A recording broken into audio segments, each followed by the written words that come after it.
I love it. I love it. Wow, I love it. Look at this. This is the greatest thing I've ever seen. Hey, I'm not surprised. Hey, what's poppin', my homies? What's good? Another full card UFC breakdown to make. This main event's gonna be Dern taking on Yan. Guys, as always, we go straight to MoneyCity, right? The last card, there's MoneyCity to look at. That's normally what we do before we, get into making picks, breaking down fights. Guys, Mark Mancini, Pytha Basharat, parlay.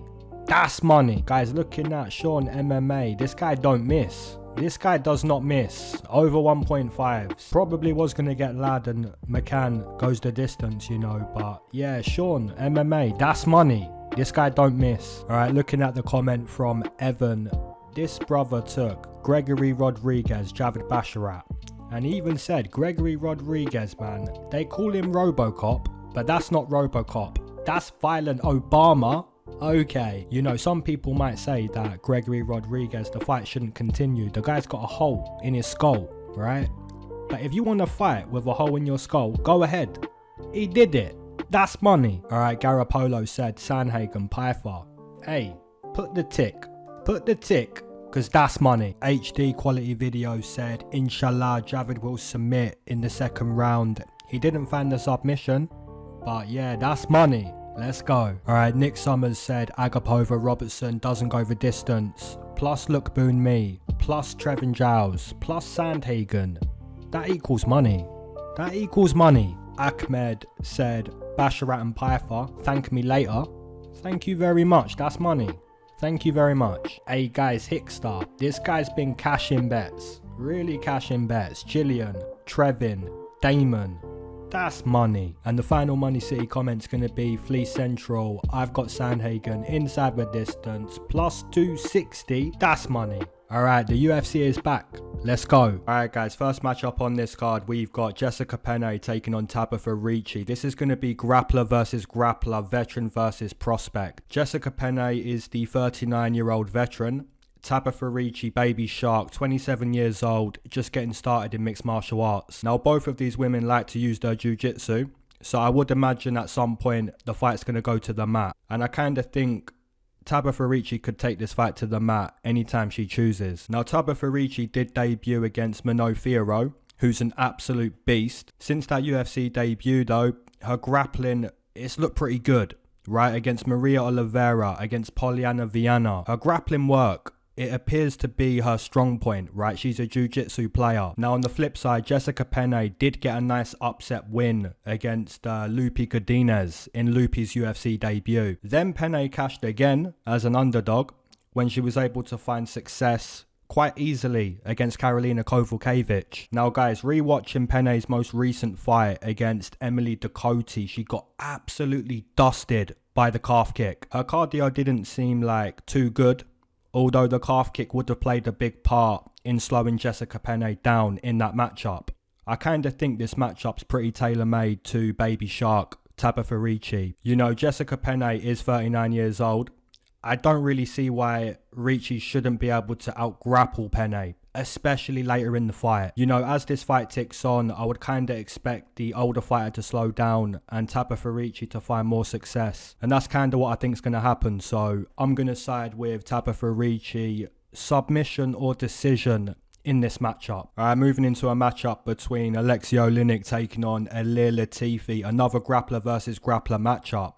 Aleksei Olenik is completely jiu-jitsu orientated, whereas Latifi more wrestling orientated, more so looking for control on the mat, heavy top control in full guard. Latifi does have a pretty solid calf kick, that may show to be effective if the fight's on the feet. Neither guy's a striker though, right? But if the matchup was playing out on the feet, maybe you'd favour Latifi. I'm not really sure how much you could trust either of these guys. They're pretty old. It takes a certain level of degeneracy to bet an old past their prime heavyweight. Gun to my head though. My goodness, imagine having a gun to your head on this fight. You're most likely going to meet God. You know what I'm saying? I'm going to take Aleksei Olenik to get a submission. My goodness.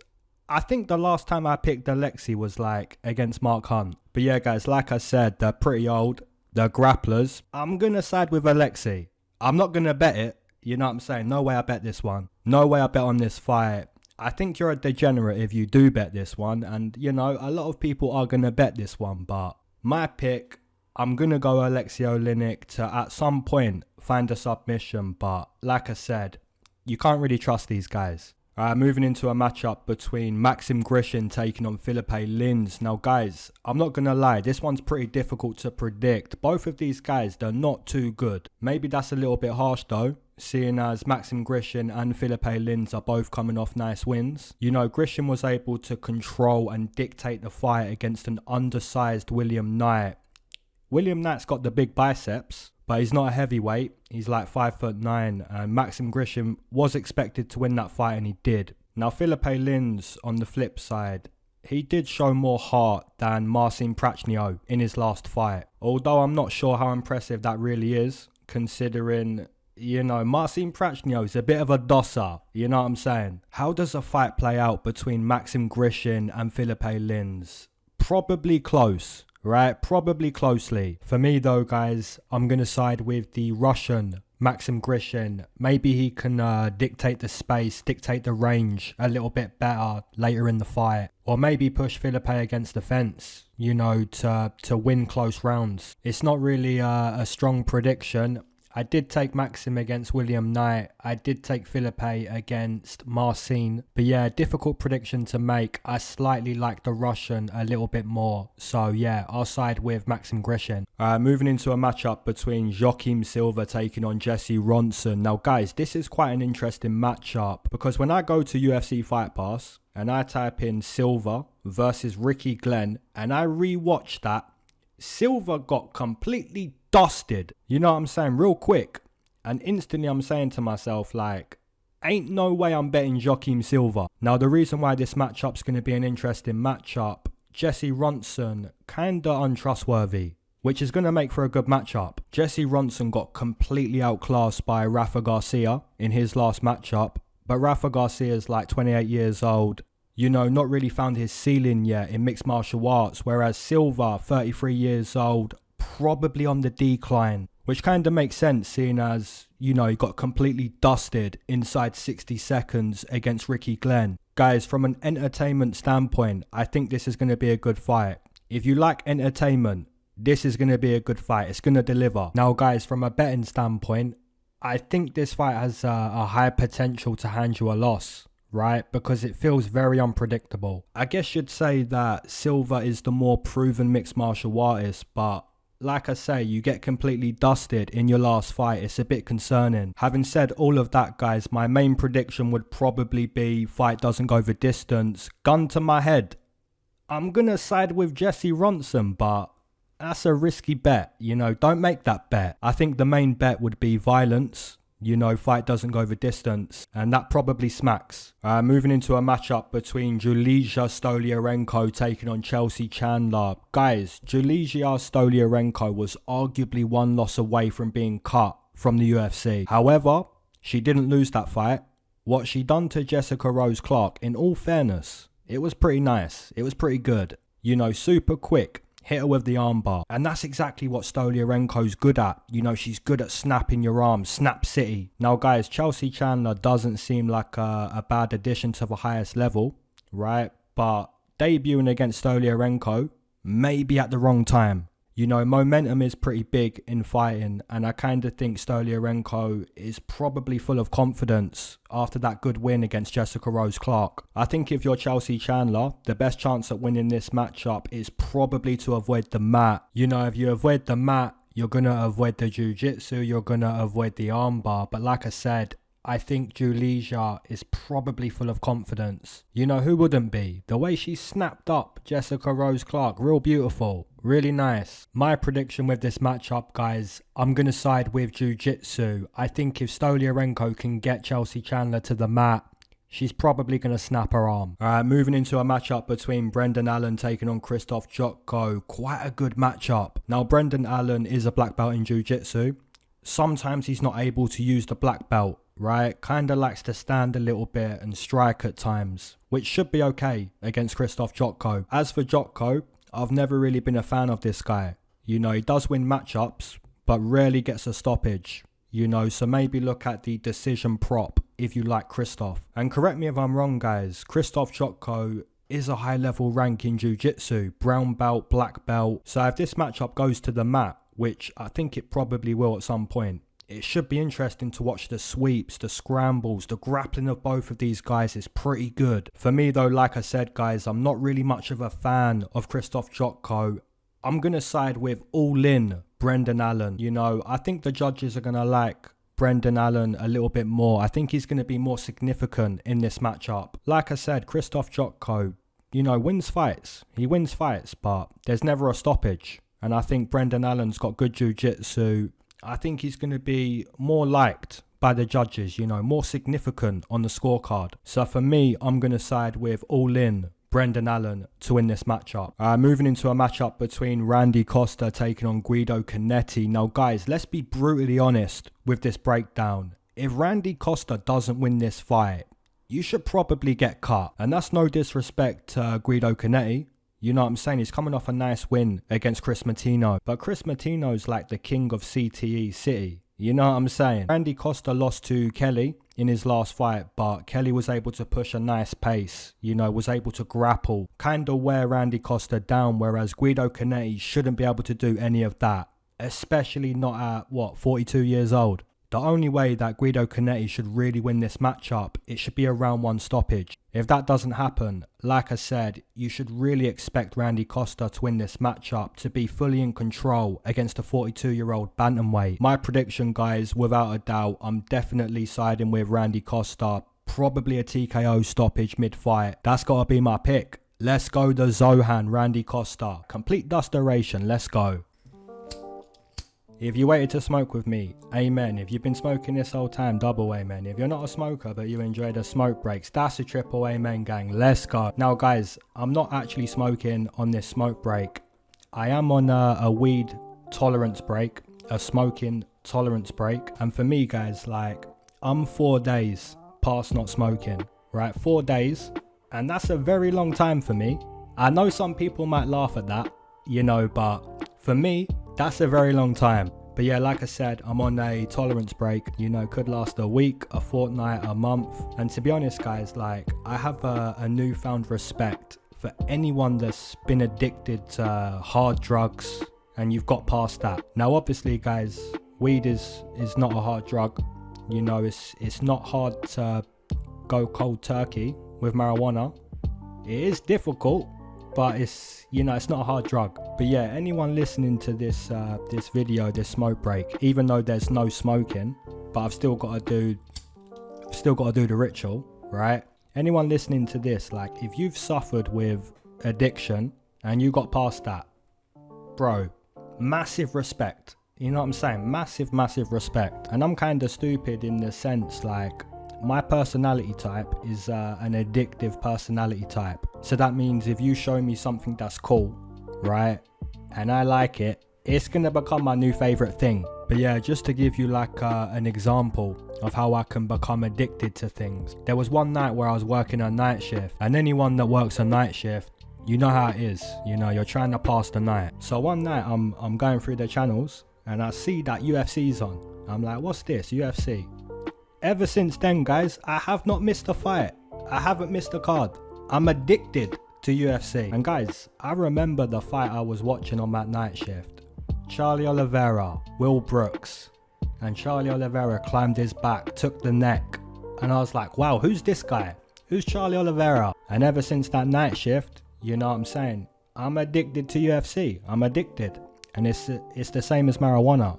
You know, as soon as I smoke that first blunt, I'm addicted. But yeah, I am on a tolerance break, trying to go a week, a month, or how long I can go. I'm not sure. But right now, day 4, you know, I'm amazed I got this far. You know what I'm saying? And it's kind of embarrassing. You know, can't go more than a few days without smoking weed. Kind of embarrassing, right? But that's what addiction is. And that's why I say, like, if anyone's suffered with addiction and you got past that, massive respect. But yeah, to all my brothers who are lit on this breakdown, you're billing it, you're sparking it up, you're lit, you're high, you know what I'm saying? Amen to you guys. You know what I'm saying? Amen. But just remember, like, weed is a good thing, but if you abuse it, it's not. You know what I'm saying? Moderation. Moderation. So yeah, guys, by next week, I may have broke the tolerance break, but we're going to see. Let's get into breaking down this main card. Alright, moving into a matchup between Mike Davis taking on Slava Claus. Hey, kicking off the main card. This is a good matchup. Really, really awesome matchup. I kind of think Mike Davis is very, very good. You know, this is a very good mixed martial artist. His boxing, super sharp. His grappling ability, very good. Conditioning, all good. I think Mike Davis could really become a top UFC fighter if he just fought a little bit more. On the flip side, Slava Claus, this man's pretty sharp. You know, a better puncher than kicker. I think you have to respect his counter-punching ability, because if you don't, you know what I'm saying, you might wake up on the canvas. Without a doubt, guys, the best approach for Mike Davis in this matchup would be to utilize your wrestling. You know, bring Slava into the grappling world of mixed martial arts. Kind of similar to what Mark Diakisi done against Slava in Slava's last fight. I mean, even if this matchup plays out on the feet, I think Mike Davis is good enough to compete there, you know, very sharp. But for sure, the best way to beat Slava would be to grapple. And the only real concern I have for Mike Davis is just, you know, he's not active. He doesn't fight a lot, but it should be okay. You know, if he implements the wrestling game plan, I think he's going to beat Slava. Another pick that I think probably cashes is the over 1.5. You know, Mike Davis is going to respect Slava on the feet. And if Mike takes Slava to the mat, which I think he does, you're going to see all the training of Slava at, I think, is it Team Alpha Male, right? They changed their name, but he's working with Uriah Faber and all those guys. So yeah, I think the over 1.5 should be money. And I think Mike Davis, arguably the better mixed martial artist, just not active. I'm going to side with Mike Davis to win this matchup. Moving into a matchup between Sodiq Yusuff taking on Don Shainis. Now guys, I've done fairly limited tape on Don Shainis, right? I've seen a couple fights, but I've not done a lot of tape. He does throw big hooks, you know, kind of dips his head a little bit when he's throwing those hooks, which will be exploited against a super high level striker. And maybe Sodiq Yusuff is that guy to exploit Don Shainis, right? Sodiq's very good. I've also seen Shainis be successful with getting takedowns, you know, good ground and pound. Maybe looks to fatigue Sodiq with the grappling in this matchup. But yeah, guys, if you put the Desert Eagle from COD 4 2007, if you put that to my head, you know what I'm saying, I should survive. I should survive. Sodiq should win this matchup. You know, Sodiq Yusuff fought much better competition than Don Shainis. His striking ability is very clean, and it should absolutely be the result in this matchup. If we get a kickboxing matchup, I fully expect the UFC tested fighter to show off on this one. You know, I'm going to take Sodiq Yusuff round 1, round 2, TKO stoppage. Don Shainis ain't bad. You know, the matchup is bad though, right? The UFC matchup, the UFC debut for Don Shainis, it's a difficult one. I really respect Sodiq Yusuff. I can't fade him in this spot.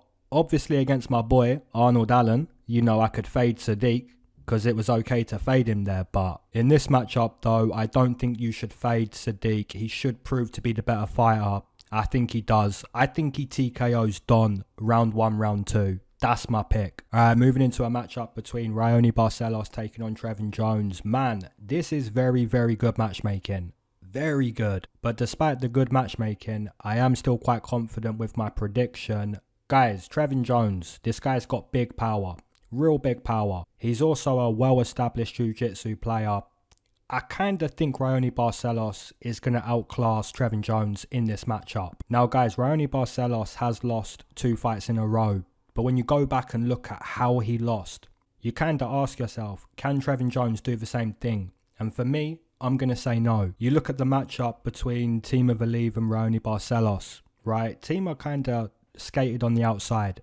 You know, good output, used a lot of good movement. Then you look at the matchup, Raoni against Victor Henry, right? Victor kind of fights like he's on crack cocaine. You know, a lot of output, a lot of movement. Now, Trevin Jones isn't really that type of fighter. You know, he's not really looking to move on the outside. He's not fighting like that.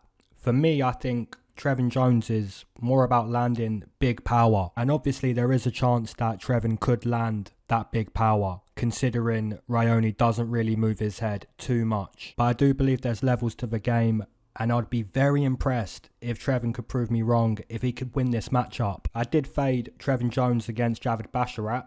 Now Basharat, you know, this guy's got good output, good cardio, very composed. Raoni Barcelos isn't really like Javid Basharat, but he's still very technical. He's still a good kicker. He's still a good boxer. He's still got a very, very good ground game. And I kind of think Raoni Barcelos would break his losing streak against Trevin Jones. That's got to be my pick. If Trevin does win this matchup, does prove me wrong, I kind of see it as a TKO stoppage. A shocking TKO stoppage. But I kind of doubt that, so I'm going to side with Raoni Barcelos to show his skill against Trevin Jones. That's my pick. Alright, moving into a matchup between John Castaneda taking on Daniel Santos. Guys, I'm not sure about you, but I really think John Castaneda is a well-trained mixed martial artist. And he's only going to get better. Already very good. My boy Nathaniel Wood, you know, taught him a lesson in the UFC debut with the calf kick. Outclassed him in that matchup. But yeah, John Castaneda, really good. He's a good mixed martial artist. You know, what John Castaneda done to Eddie Wineland? Get absolutely dusted. How was John Castaneda an underdog in that matchup?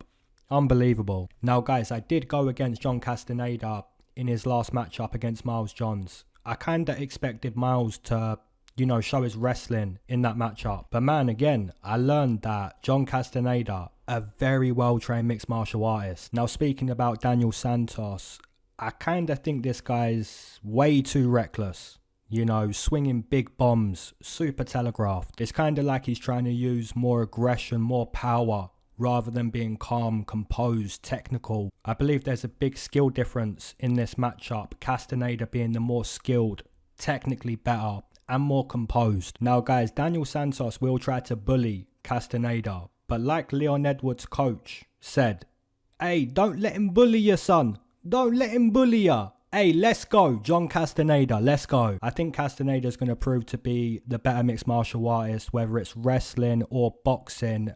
I think he's better than Daniel Santos. Now, guys, if Daniel Santos has gone back and re-watched his UFC debut, you know, maybe made a couple improvements, but even then, whether Santos fights with pure aggression or tries to be more composed, I do believe the better mixed martial artist is going to win this matchup. And for me, like I said, the better mixed martial artist is going to be John Castaneda. So yeah, that's my pick. Probably wins by decision. Maybe look for an over 1.5 or over 2.5. That should smack.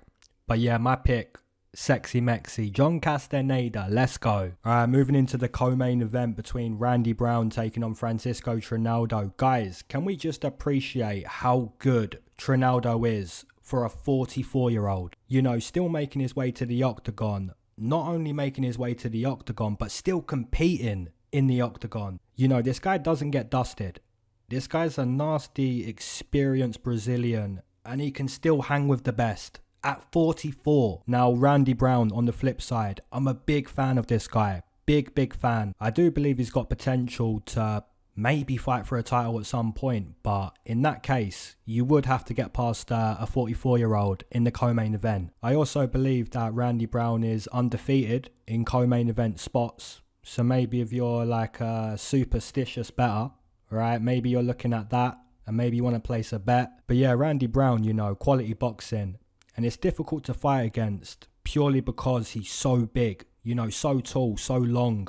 Takes a very good striker or a very good grappler to compete with Randy Brown. I took him at plus 100 against Chaos Williams. And man, he showed up, you know, showed off. He even got rocked late in that fight, but still recovered, still finished strong. More than likely, guys, I believe Randy Brown is going to dictate the range in this matchup. He's going to dictate the space. He's going to be much quicker than Francisco Trinaldo, and he's going to have better reactions. You know, better reactions purely because Trinaldo's 44. And there may be some people that say, like, you know, you're counting out Trinaldo even though you know he's still good enough to compete.